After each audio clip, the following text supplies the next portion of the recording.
पावसाच्या पाण्यात वाहून युवकाचा मृत्यू. सोलापुरातील घटना. सोलापुरात मध्यरात्री जोरदार अवकाळी पावसाला सुरुवात झाली. पाहता पाहता पावसाचा जोर वाढला. मध्यरात्री 2 वाजता जोडभावी पेठ पोलीस मध्ये राहणाऱ्या सलाम दलाल हे कुंभार वेस मधून जात असताना पाण्याच्या प्रवाहात त्यांचा बाईकचा तोल जाऊन थेट नाल्यात पडले. ही बातमी कळताच पोलिसांनी त्यांना बाहेर काढले व सिव्हिल हॉस्पिटलमध्ये उपचारासाठी दाखल केले असता डॉक्टरांनी त्यांना मृत घोषित केले.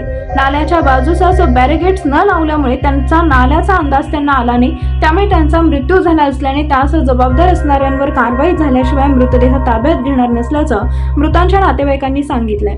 या घटनेमुळे परिसरात हळहळ व्यक्त होत आहे. अतिवृष्टी झालेली आहे, म्हणजे मोठा पण पाऊस झालेला आहे. या पावसामध्ये सलाम दलाल हा व्यक्ती यंग मुलगा पाण्यातून वाहून जाऊन त्याचा मृत्यू झालेला आहे.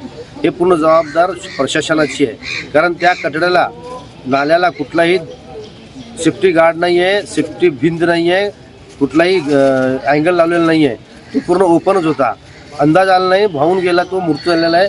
हे दुर्दैवी घटना घडली आहे. ह्याचा घरातला करता होता. ह्याला लहान बाळ आहे. महत्त्वाचं म्हटलं तर ह्याचे वडील 26/11 मुंबईमध्ये स्टेशनमध्ये गोळीबार झालती, त्यामध्ये तो जखमी झालते. परंतु तो करोनाच्या काळामध्ये त्याचा मृत्यू झालेला आहे. आता घरात कुणीही करणार नव्हता. यासाठी मी प्रशासनाला विनंती करतो की ह्याला आर्थिक मदत द्यायलाच पाहिजे. कारण ह्याची पूर्ण जबाबदारी शासनाची आहे.